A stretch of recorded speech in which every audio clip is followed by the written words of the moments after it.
podcast. My name is Sean Snowday. I am the co-founder and the voice of the Coach Marketing Mastery podcast here with India Kern. Good morning. I'm trying to get us on Instagram. So you talk while I do that. Okay, so with this live that we're doing a live stream right now. There are some challenges going to different social media. We're going to about 30 different outlets right now. And the one with Instagram, you have to put in a code every single time. So as India does that, I'm just going to introduce you to our topic today.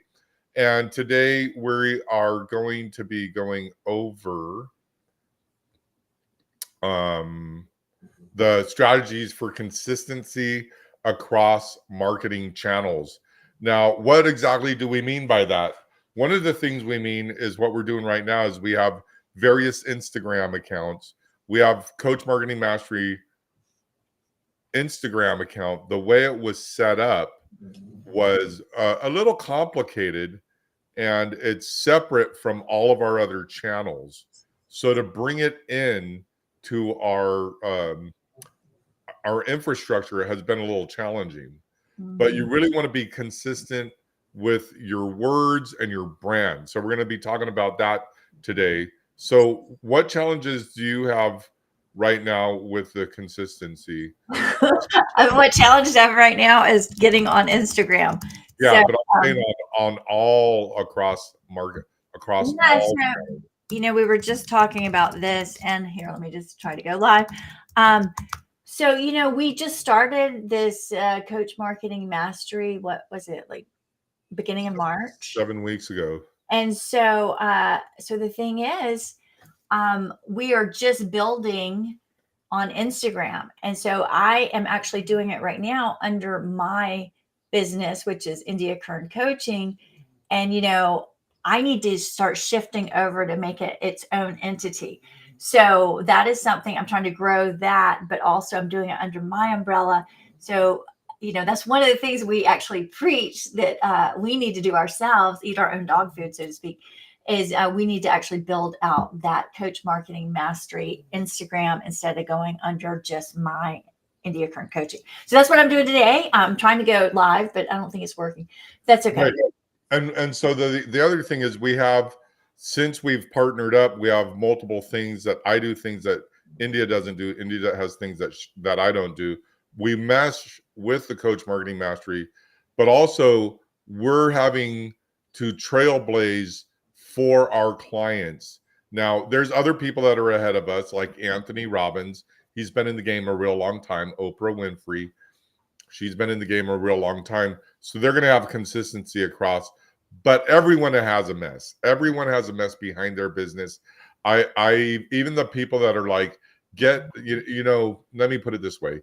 If you're a coach, you basically coach on that which you have a challenge with.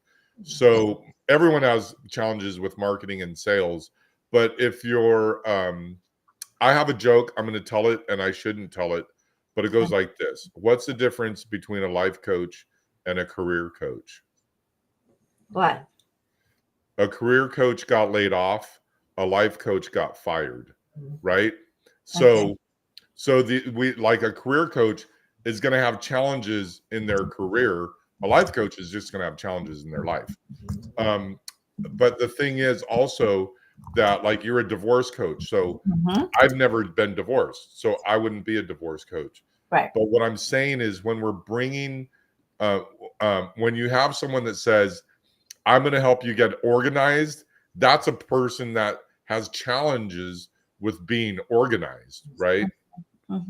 Yeah. And so then there's also behind, like I said, every business, there is a challenge and there is a mess.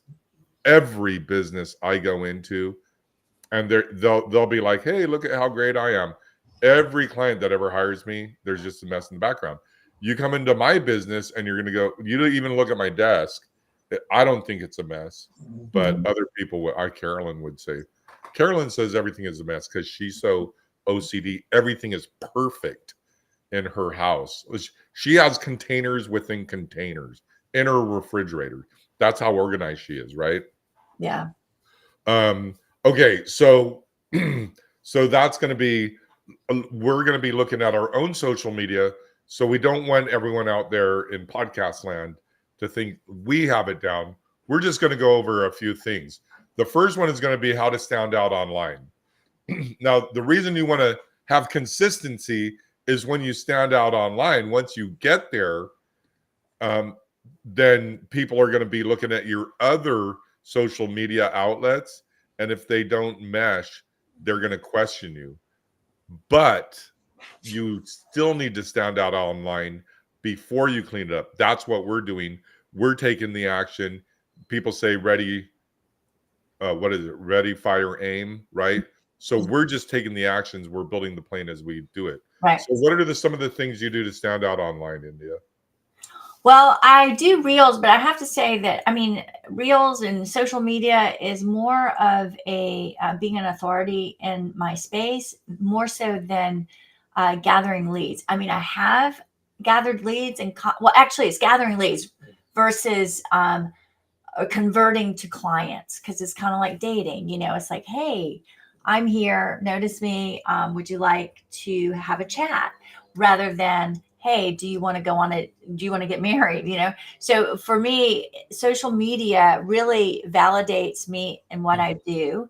And they get to know, like, and trust me. So I give them things, they take, and sometimes they do convert. But social media for me is more about being an authority in my space versus thinking of it like a client collector, I guess you could say. Eventually, maybe through nurturing, it'll happen. But I look at it more as something that adds and enhances my business, more than like trying to get clients off Instagram.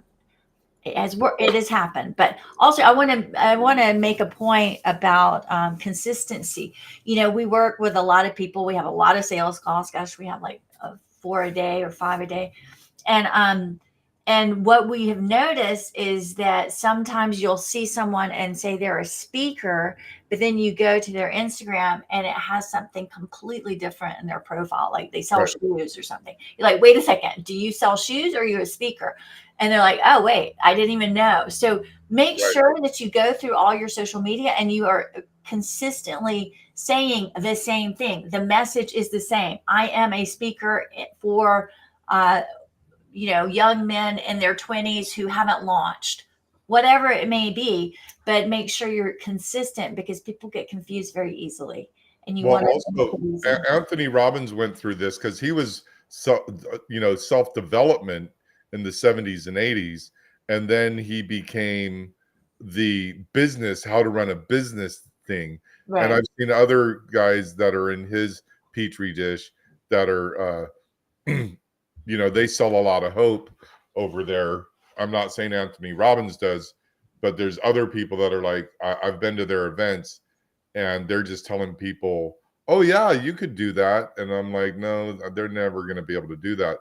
But my point is that when he went into how to grow a business, that's not who Anthony Robbins was in the beginning. Right. So when he went into this whole business thing, he had to go shift and go through all this. One of the things I did to stand out online is I was a goof. I'd go on the internet. I'd sing songs. I'd tell jokes. I'd play piano. I have videos out there of me playing some Led Zeppelin song on a piano, because I had the same sound of the 70s. And the point was, I bought this keyboard for $50 and I had this big 70s sound, right?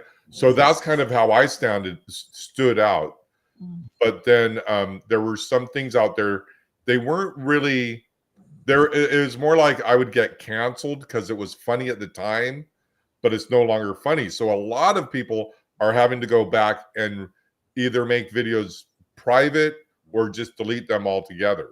Yeah. And so I was coached by this guy named Jay Abraham, who actually lives where I grew up in Palos Verdes, California. And I can't remember, I have the video of him coaching me, and he was telling me there's this method to how you shift your, who you're being, right? And your brand. How do you shift it from this to that?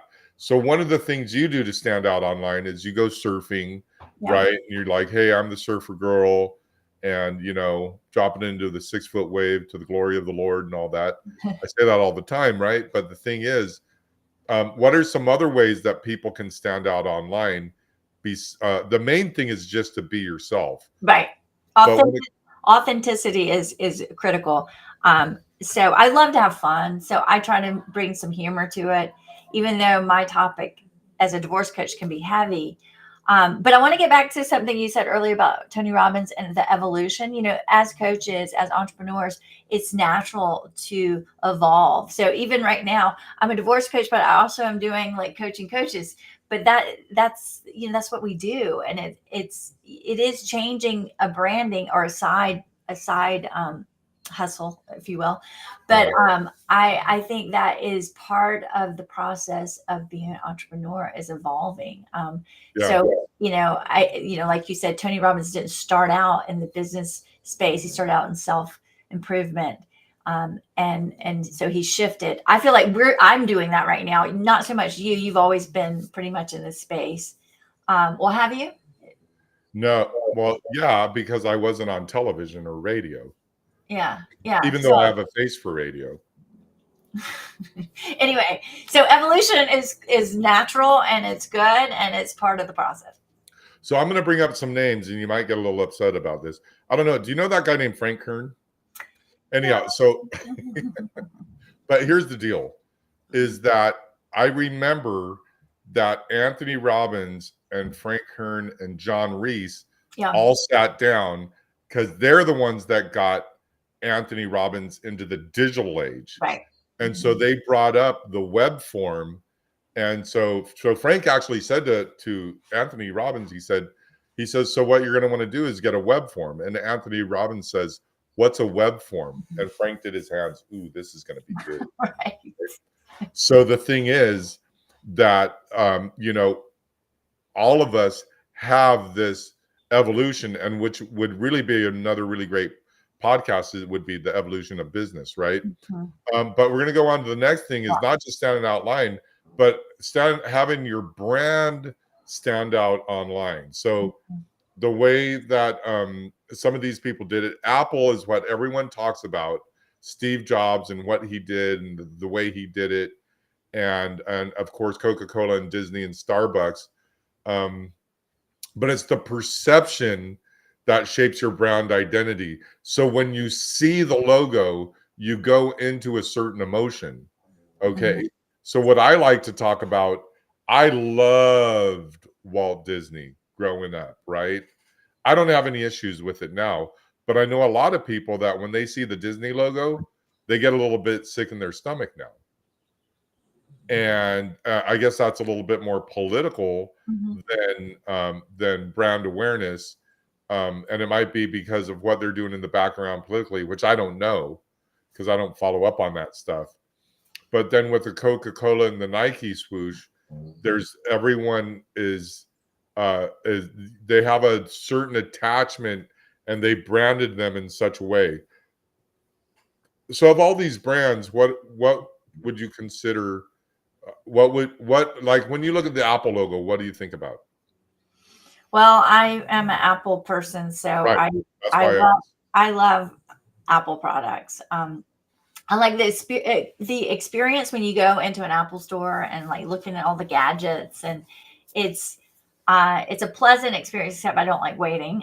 But usually if there's not a lot of people, like on a weekday, it's a fun thing to go do, because you can learn things. You can, of course, get new gadgets.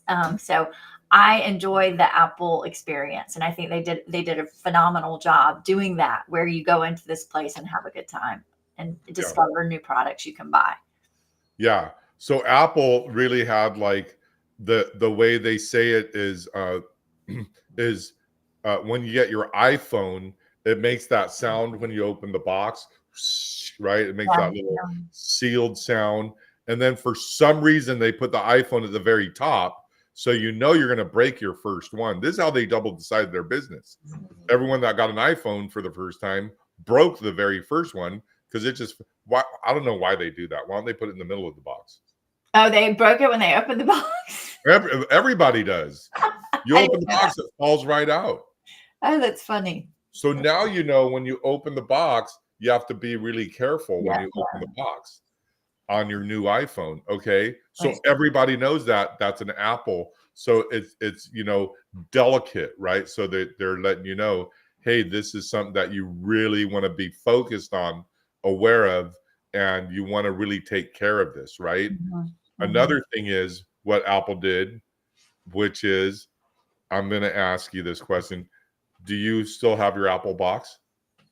I have one of them because I have an old Apple that I put it in, an old Apple iPhone. But for the most part, no, I don't have the box. Oh, you just throw the boxes away?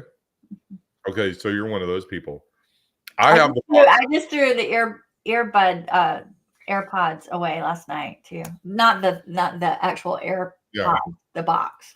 I still have a brand new unsealed box of earbuds. I buy them, but I just don't like them. I never use them. I have 2 pairs of them. I Never don't use. like clutter, so it's gotta So get then rid of there's another thing I want to talk about, the experience, the brand experience, so the perception and everything. I don't know if this is the best time, but is there any way that you can ruin your brand? Sure. How Yeah. would you do it? We're not going to go into it, but I'm going to show you. We're going to go about that far into it. Now, listen, this really enhanced it for the people, but not for the people. So, by the way, for the listeners on the podcast, we're showing a Bud Light can. Yeah. And the Bud Light is the very You controversial. got to know your audience, right? This is what Yeah. this ties into. This is exactly where you need to know your audience. You don't Gotta put know it your on a audience. military base. Right. And this was a good. There's good intentions here, I'm sure. I don't really know this person's name, but they were their picture was put on this Bud Light can, and it became very controversial. And the thing is, it's not so much that this happened; it was that Bud Light did not apologize to the people, to their people that were buying it. They don't need to apologize about whatever politically or the woke stuff, but they just could say, hey, listen, our intention was not to offend you, and Right. if we did, we're sorry. They Right. never said that. Right. And that is okay to say. Like, you're not selecting any particular person, you're just saying, look, our intention was not to be offensive. And it was to unite everyone, not to separate, I right? have a good example of this. It's different context. So there was this, I just saw it. There was this big conference. It was like a Christian men's conference. And they had like this guy come dance and he did swords, like swallowing and all kinds of stuff. But it was a little risque and he took off his shirt and it was very stripper like. And it just didn't match, right? So it didn't go over at all. As you can Yeah. imagine, the crowd just went, what the hell is this? And they started like booing, and it just went downhill from there. And then another pastor got up there and said, we have Jezebel in the house. And so, I mean, it was the biggest train wreck ever. But the person, the event planner, the pastor, whoever came up with that, it was just a bad idea. He was not thinking about his audience. A group of Christian men don't want to see this man who's kind of stripper like dance on the stage at a Christian male conference. I mean, it's a no-brainer. But that's what we do in our business many times is we are targeting the wrong audience. We are in front of a bunch of Christians and we are talking about taking a mushroom trip or whatever. You got to know your audience, right? Right. We have so I'm an Infusionsoft partner at PartnerCon many years ago. It's a big, huge event. It takes up multiple stories. They're big events to put on. Back in the day, they were huge. And so they always, if you go to the Vegas ones, there's always that one where they have the girls in their early 20s that are kind of like bodybuilders. They're really toned. They wear the really, really, really tight clothes, almost like a leotard. And they stand at the booth, and everyone's supposed to go to the booth and go, and oh, hey, what are you guys selling over there? And you're like, well, we're selling widgets, right? But the girls are the attraction. Right. Well, and I remember these girls had a bright pink, one had bright pink and one had bright green. That was probably their brand colors. No one went to the booth. No one. Because we're super nerds. That's not what attracts us. And it's a Mormon-based company. Oh, well, there you go. Yeah. So it's like, okay. No, don't want to do that. Yeah. Now I was like over there, and I was like, well, holy smoke, look at those hot chicks. I'm on my way. Right. I spent my whole day. I spent actually the whole weekend there. I'm just kidding. I Yes. didn't. But my point is that, No, you're yeah. on So it's knowing that. Now I want to go back to this page right here, the perception of the brand and the brand identity, but it's the brand experience, right? The experience you have at Apple. I don't want to say what bank I have, but when I walk in, they go, welcome. There's going to be someone, and the way they're taught, and the same thing with Chick-fil-A. What do they say at Chick-fil-A? My pleasure. My pleasure, right? I like to say it's an honor. When I work with someone, it's an honor and a pleasure. That's what I say. But they say my pleasure. Now there's a place, and I literally went into Banana Republic in La Jolla when it was there. Yeah. Yeah. And I went in there, and I went in there specifically for the experience. So when I walked in, and this is going to take about 3 minutes for me to say this, but if you're on the podcast listening, you might want to take notes or at least just listen. I walk in there and they go, welcome to Banana Republic. Have you been here before? Right? So that's a question, which is Boolean logic. I'm going to say yes or no. And so I said, no. Well, great. Then let me show you where the store is. Over here is men's, over here is women's. This is where you get this is where you get that. They just pointed it out. And then they said, so what did you come in for today? Oh, a pair of pants. Let me walk you over to where the pants are. Did you want pants or do you want shorts? So they're trained to take you through this whole thing, right? Now, if they said, have you ever been here before? Yes. What brings you in today? Were you looking for a particular item? Oh, no, I'm just shopping. Are you shopping for anything particular? Clothes, or were you looking for a watch? I don't know if they sell watches, right? So they're really trained these people for a great experience to where they take you through everything, right? And then the other thing is at the very end, when you go to buy something, at the very end, they go, this is before they ask, would you like a text or a receipt? They printed out the receipt and they go, here's your receipt. And they literally pointed to the website on the receipt. Here's our website where you can download a 20% off coupon for the next time you come in. And that never expires. So we'd love to see you again. I'm like, oh, thank you. Yeah. Right. So that's the experience that I'm not going to forget. Now, I don't know if they're even still in business. They are. They're just online only. Yeah. That's just like any big brand. Like there's a brand called, I wore it all the time, and it was Von Dutch. I had like Von Dutch hats were like $80. I had like 10 Von Dutch hats. I got a Von Dutch shirt that Johnny Depp gave me. It's in my closet. And it was for the disaster relief when they had that big tsunami wiped out the islands. So anyhow, Von Dutch, and I'm going to go on the next page, but I just want to tell you guys a story of how the brand was ruined. The kid that bought the brand, okay, Von Dutch was a pinstriper. Skater, wasn't it? A skater, kind of. No, he was a pinstriper. Pinstriper for cars. So he would drink, and he just had a perfect smooth hand. So the kid that bought the brand, he took it to he got all the influencers to wear it and everything. But what happened was he mismanaged the money. So all the people that were making the hats, they're the same people that were making a hat you buy at the gas station, right? Yeah. So all the manufacturers that were making the hats and the shirts and the pants and everything, they said, hey, listen, you owe us money, like net 30, net 90 terms. And he couldn't pay them.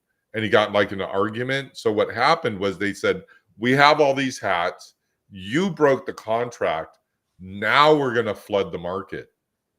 So he had a Von Dutch store with an $80 hat, and you could buy the same hat at a gas station for $10. And they're like, dude, we got to get rid of this inventory. Yeah.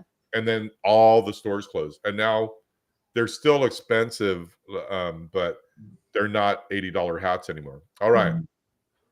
So we went through the brand. We went through um, uh, decisions that people can make to ruin a brand, and the recovery is going to be a long recovery.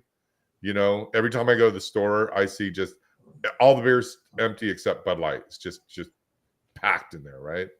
And then we have success stories. So the success stories with your brand are going to be success stories from your clients Mhm. themselves, but we have our own little success story, such as right out the gate we started making money. In my opinion, like we built this and we're flying the plane as we built it, Mhm. and then the people could see the value immediately of what we have to offer. Yep. And we're you know, we've got 10 recurring clients, you know, and we're only, I think it's 9 weeks old, but Yeah. it was the first month was, you know, I was in I went Travel. to Arizona, I went to Vegas, I went to, and I don't mean Arizona where I live. I mean, I was somewhere else in Arizona, then Vegas, and then North Carolina. I was all over the place. Mhm. And and we built this thing Yeah. as we both were traveling. Okay. Well, let's stop for a second. I'd like to just introduce what you do and what I do, because I think sometimes people are like, what exactly do you do together? And I put a reel together the other day, and it basically says super nerd, and Sean's completely fine with me calling him that because he calls himself that. Super nerd plus content creator equals dynamic duo. So I bring messaging, AI expertise, and branding, and Sean brings like the tech, software engineer, all the back end funnel creation, and every software he knows up and down. So that's the combination we bring to the table. We do two very different things, but each one of us are gifted in our area. So together we make a complete full package. So that's what we It's do. like peanut butter and jelly. Yeah. I said I said salt and pepper. Coffee and cream, shrimp and Oh grits. no, that's what I said. How about Oreo? Well, But I anyway, didn't go there because I did. hey, check this out. You can buy Oreo cookies and have them designed. Go to Oreo.com. This podcast is sponsored by Oreo cookies. And you can go to Oreo.com. I just saw that this guy did. And you could have a custom Oreo made with a picture of your grandma on it. That's hilarious. That's great. Maybe we Yeah. should do that for Coach Marketing Mastery and have our logo on the Oreo, because Yeah. And we'll hand them out when we have a live event, which will be coming up soon. We're going to be talking about that this week. But some other success stories are going to be the success stories your clients have. So I'll tell you one that I had. It was over a decade ago. And I started working with a guy. He's making 30 grand a month. And he brought me on board. And within 90 days, he made $120,000 in one day. Now, he would have made more than $120,000 that day had he listened to me, but he didn't. There's technical challenges. But I don't want you guys to think that he made $120,000. You hear this from the stage all the time. Someone hired me. She was, this person was living in a box on Skid Row, and they hired me, and 30 days later, they made $50,000 in 1 hour. That's not what I'm saying. There's a lot of affiliates, a lot of team. That guy still probably took home $30,000 that month, but his business brought in, it quadrupled. Okay. And what happened is his list grew. So now he started making 40, 50 grand a month. Okay. So it's not like you make all this money in one day. There's a lot of work that goes into that. Right. We did a campaign. This is another success story with a disaster in the middle of it. We did a campaign for Ocean Robbins, Anthony Robbins, and Paul McCartney. These are three big names. So Ocean Robbins, if you think about Baskin and Robbins, he's the Robbins from Baskin and Robbins, but he's a health nut. He doesn't like the sugar. He doesn't like the obese America. He's really about health, kind of hippy dippy. So we launched this campaign, generated 100,000 leads in one day, and it crashed the server. Wow. And it's called what is called is it got throttled. No one can generate that many leads in just a couple hours. Well, if you're Paul McCartney, Anthony Robbins, and Ocean Robbins, you Right. can do that, right? But the people that were the server-based people, they didn't know that, so they just got really concerned what's going on here. And it unfortunately happened on a Friday, so we had to scramble over the weekend, call a lot of CEOs of major software packages at their homes. We had to hunt them down and make that campaign successful. So yeah, so there's other success stories that we have. Do you have any? I do. I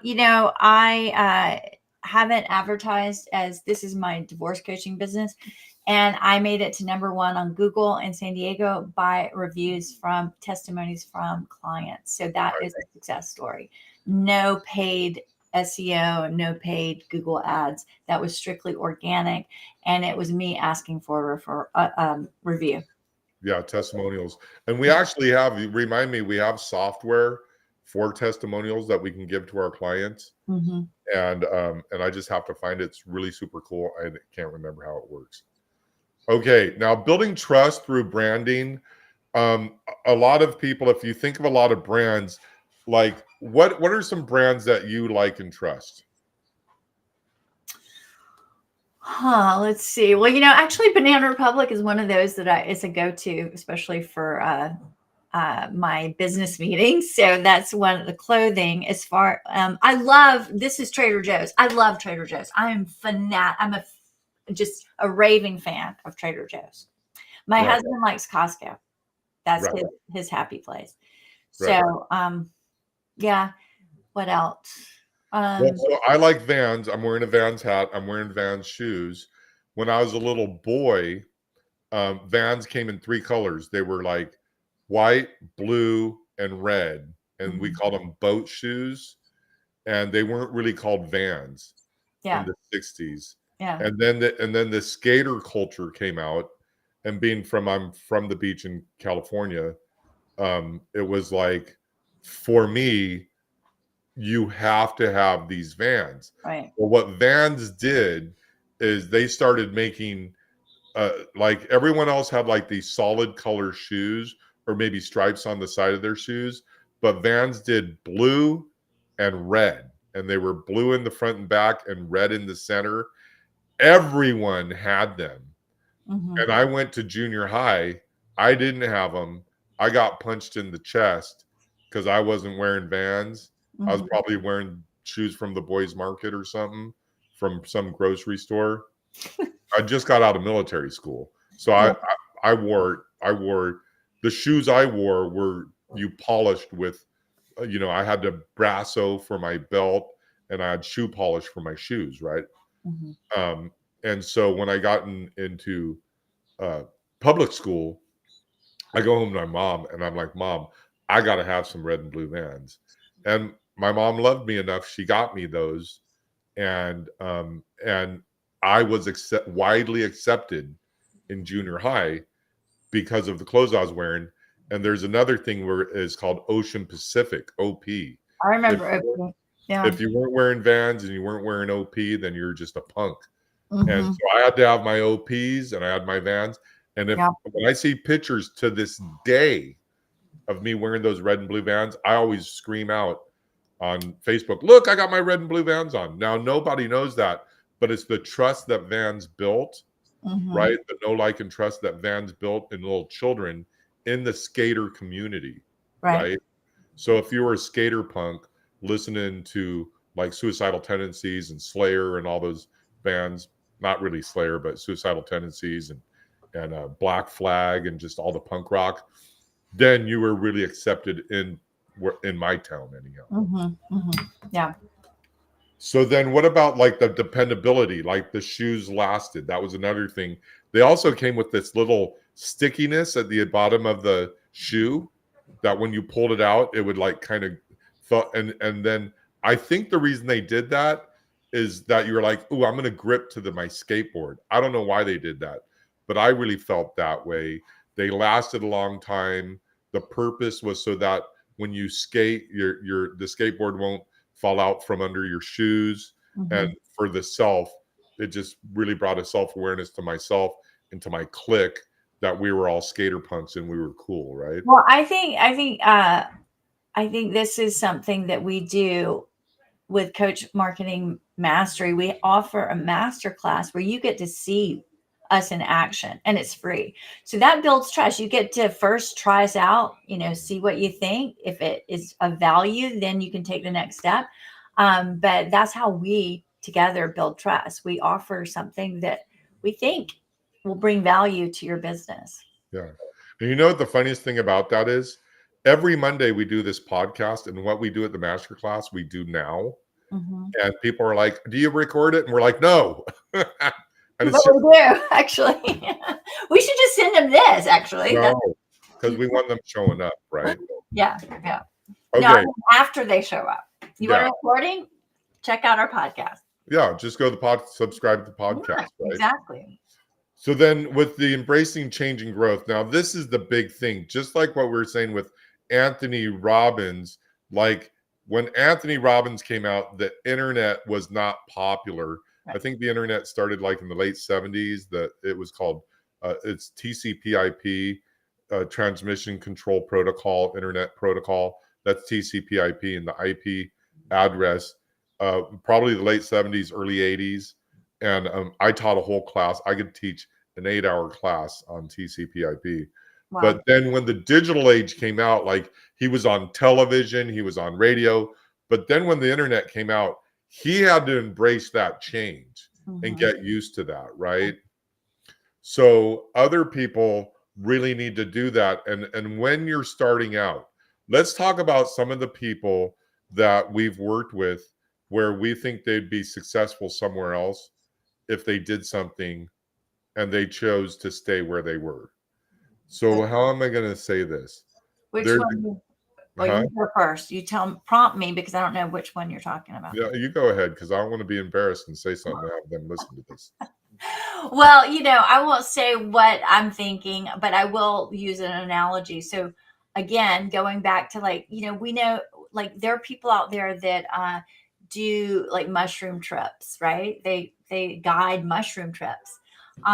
They're like a shaman, if you will. And so if you're doing that, you got to make sure who you're talking to, because there's a lot of people that really would turn them off. And so, we hear things sometimes of people's big ideas, and we're like, well, what if you were to do train the trainer versus being the entertainer, or whatever it may be. And sometimes people don't want to hear it. They are so invested in their idea. So you got to make sure that your idea actually is going to be something that people want, and not just what you think people want. And that's what a mistake oftentimes entrepreneurs make, is that we think we have the greatest idea ever. But if we go and test it and see what people want, it's not really a product or a service that people actually want. Right. I'll say that diplomatically enough. Yeah. Yeah. And, we've had people just in the past week that have been on our calls with us, that they were saying, I'm going to do this. And I was like, that is never going to sell. Right. No one wants to do that. Right. Now, when you have a great idea and it's your baby, right? And someone says your baby is nothing. You watch Shark Tank and they do it. Mr. Wonderful does it all the time. You're dead to me. That's what he says. Right. And the thing is, I love when he says that to people and they prove him wrong, right? Like The Ring. It was called Doorbot initially. And then the guy sold Ring. It was the is at your front porch, and it was the video. And, rather than knocking on the door, you talk through the thing. It's video. And that guy ended up making more money. His net worth is now more than most of the sharks, except Mark Cuban, right? And he came back as a shark. Oh, wow. But initially they said to him, dude, that is not a good, but there's other times when you can clearly see that what you're trying to do is not going to go anywhere. It will go in what you're currently doing, but you can't scale it. You're not be able to grow it, and no one wants to learn how to do it, right? Right. So let me give you an example. If we want to do basket weaving, you love basket weaving. So you could say, hey, I'm going to do some basket weaving, and I'm going to go into this major corporation, and we're going to have a team. What's it called? A team whatever. Team building activity. Yeah, team building, and we're all going to weave baskets, and we're going to learn something from that, right? That's fine. But if you go to an audience of 1,000 people and say, hey, everyone, I have a class on how to weave a basket, they're going to be like, well, I'll weave a basket right now, but I'm not going to buy your course or whatever. Weave a basket, you know, unless I'm that person. You might sell 3 of them out of 1,000, but I doubt it, right? So there's that. And then, but also the progress, not perfection. We are in that right now. So the name of this was the consistency in your brand. We're right now in the middle of progress, not perfection. Yeah. So India has her LinkedIn page. Mine has Business Buyers Academy on it, because we teach you how to buy a business, how to sell a business, how to scale a business, right? I also have investor, copywriter, digital marketer, right? So I have all these things, but that's my brand. I can't really change that because I'm still doing that. But I can have this embedded under the umbrella of that, right? Right. So that's going to be LinkedIn. But the difference, within LinkedIn, we can have a group that is specifically Coach Marketing Mastery. We can have a group in Facebook, right? We can have a YouTube channel specifically for that, Instagram. So that's the way you can brand that underneath the umbrella of your parent company. Right. So that's another way you can go about that. But then also, if you're new, you got to get out there right now. Like, don't perfect it. Go ahead on that, India. Yeah, I mean, like I love the idea of doing a group on LinkedIn. We should definitely do that today. Instagram, I said earlier, right now I'm putting all of Coach Marketing Mastery under my India Kern Coaching, but I plan to shift it over to its own entity. So right now we don't have any followers on Coach Marketing Mastery. So now it's my job to start, making content so people will be interested in following us. It'll be a slow play, and that's okay. But consistency is important, and it's practice, and it's progress, not perfection. And so that's what I'll do, even though we don't have any followers on Coach Marketing Mastery, but we will, and that's okay. On what? On Instagram? On Instagram, because we haven't built it out. So I'm going to do that. We just made it. We made it yesterday. Yeah.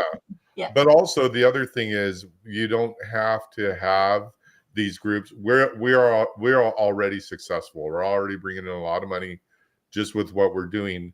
But that's the whole point of this, having the consistency in your brand. But in order to be successful, you don't have to have a lot of followers. You just have to have the right followers, right? Now, when it comes to taking calculated risks, that I've blasted out. Like, there's things that I have done marketing wise where I'm like, I wonder what would happen if I did this, right? I was like, oh, don't do that, right? But I did take the risk. I did try it. We're going to have a Coach Marketing Mastery Summit, which is going to be 3 days long, 6 hours a day. And India is probably not too happy about that, but that's what's going to eventually happen. And that's what we're building up to. But I've done other things. I have the Automated Marketing Summit, and I use this software where people can just poach the prospects. And I work really hard at bringing these people in just so other people can sell to them, right? So that wasn't the wisest thing for me to do, was using specific software. Now, I'm going to keep that going, but I'm not going to put my heart and soul into it for anyone listening, just so you know. But we do have, we had 750 people registered for the last one, and we have that list of people that go to that summit. So we do taste the risk. And then the failure. So failure is actually, I think, one of our core values is it's in here somewhere, where it's learn from your failures. So my coach, Craig Jacobson, he's the one that got me to where I am today. And he's done the most for me out of all the coaches I've ever invested in. And he always said, we're going to fail at an epic level. It's so funny because I've been saying for years and years and years, I'm going to fail at an epic level. And then Roland comes out with a company called Epic. And I'm like, really, Roland? Like now when I say it, you're going to think I'm talking about you, which I'm not. I've been saying that for over a decade, right? But how do you learn from your failures? What are some things you can do? And how do you know whether it's a failure or not? Well, this is something I'm not afraid to put something out there and fail, because that is the process of success. It's just, you got to keep going until it's just like, what is Edison did, like, I don't know how many times it 10,000 tested. Yeah. 10,000. And so it was 10,001 or whatever when it actually worked.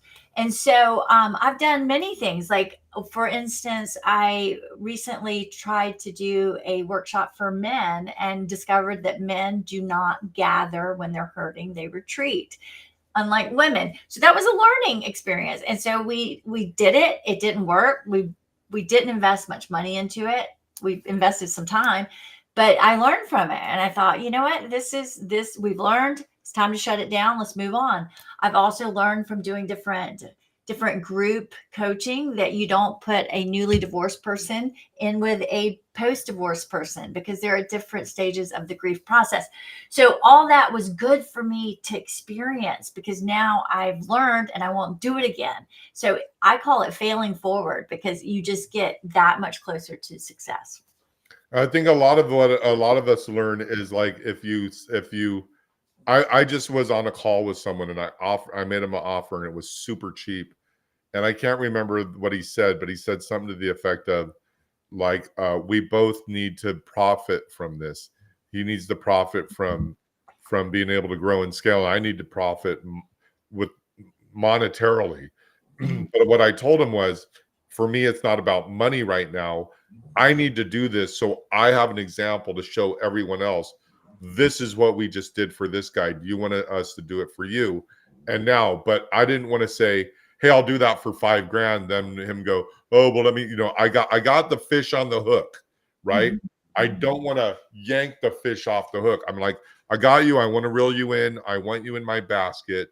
And I want to, I just want to close this. I want to have that. But I've had many failures where I didn't charge enough. Right. I was charging, I was doing implementation at a real low price, and they had no faith in me. And I was just as good as I am today, and they had no faith or trust in me.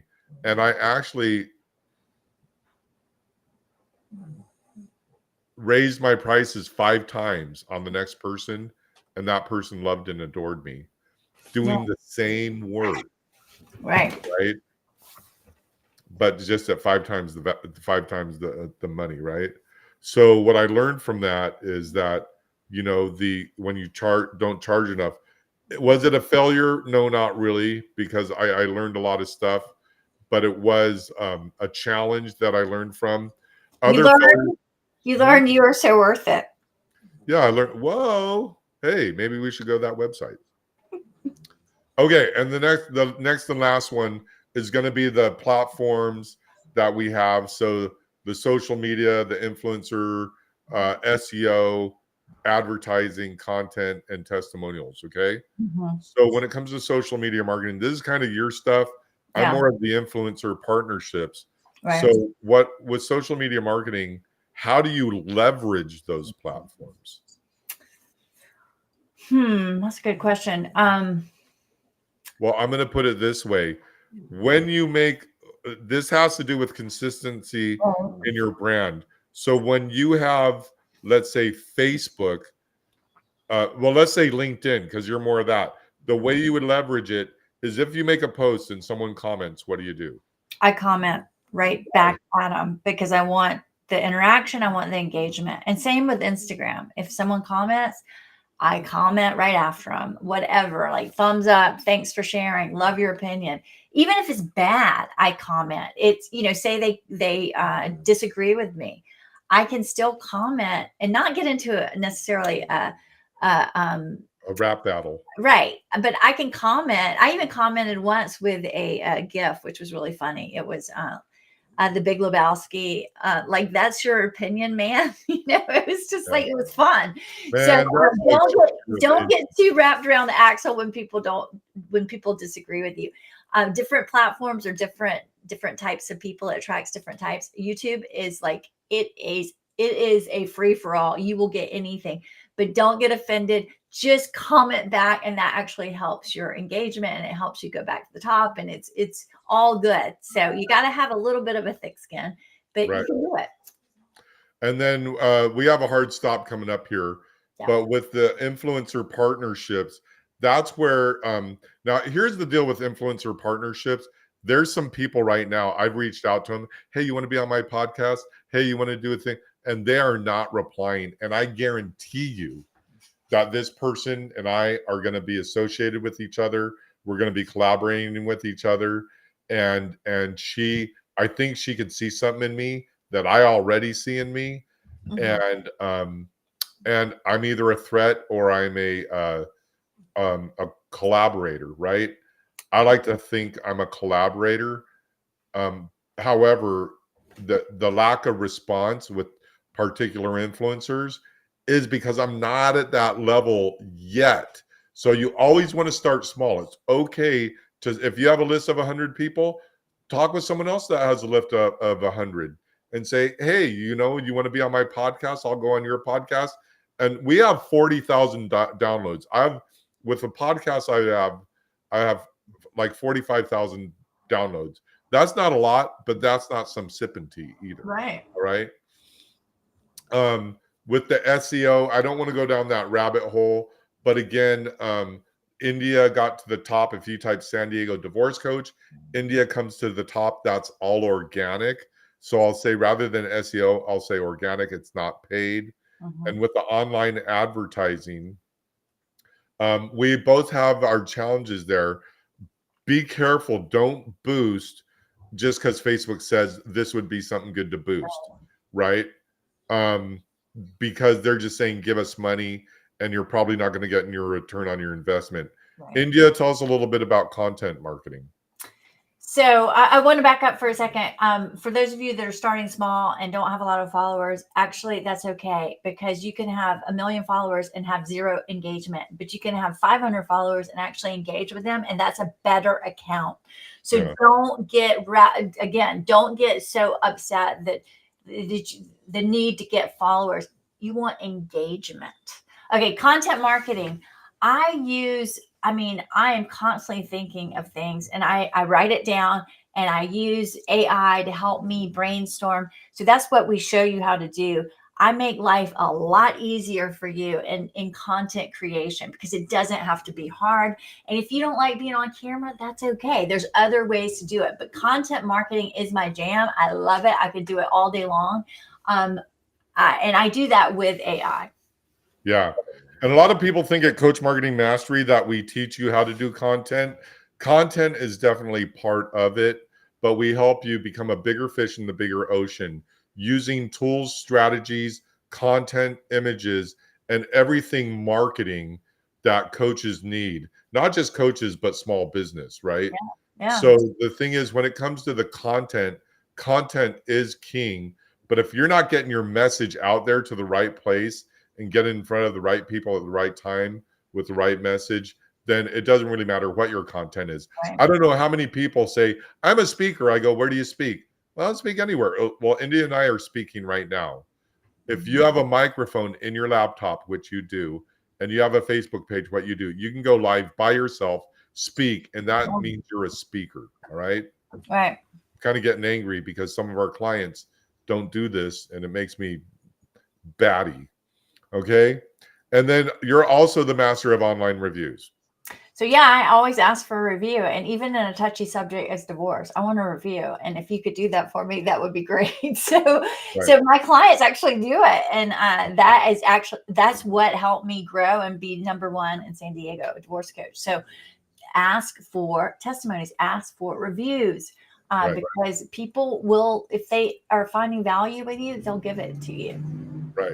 And one of the things with the reviews, when I do a podcast, okay, I'll have a guest on a podcast.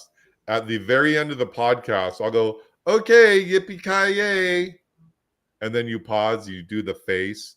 By the way, every time you make a video, make your happy face at the end and then stop it. So that way it can be edited correctly.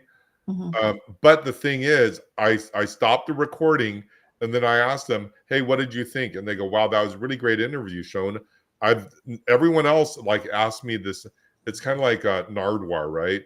Everyone else asks all these questions, but this particular person really interviews me about stuff that I'm not asked about all the time, right? And that's who I am in my interviews. And I go, "Hey, can I get a voice recording of you?" And then I'll go. And they'll go, "Hey, I just got," and they'll give me a testimonial Mm-hmm. while they're online with me.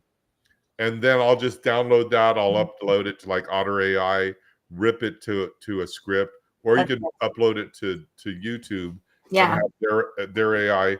And then I have the testimonial, and I ask them, "Can I use this in my marketing?" while they're on face to face with me. Right. And they go, "Yes," and I go, "That's all I need."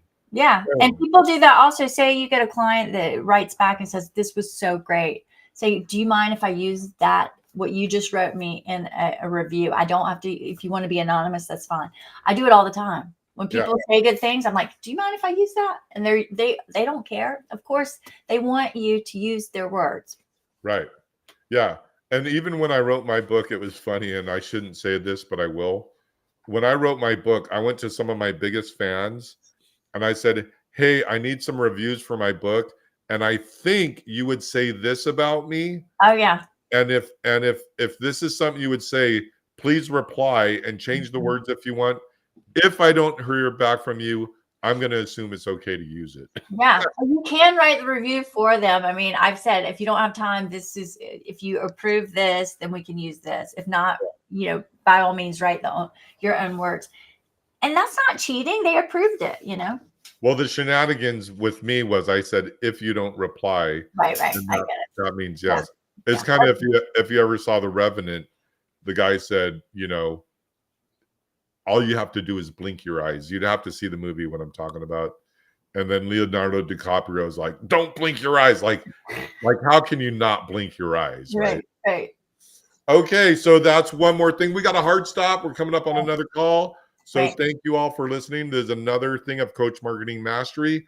Go to coachmarketingmasterclass.com for free training from India Kern and myself. And we will see you there. Coach Marketing Masterclass every Friday at 10 a.m. Pacific. Thank you, India. Thank you.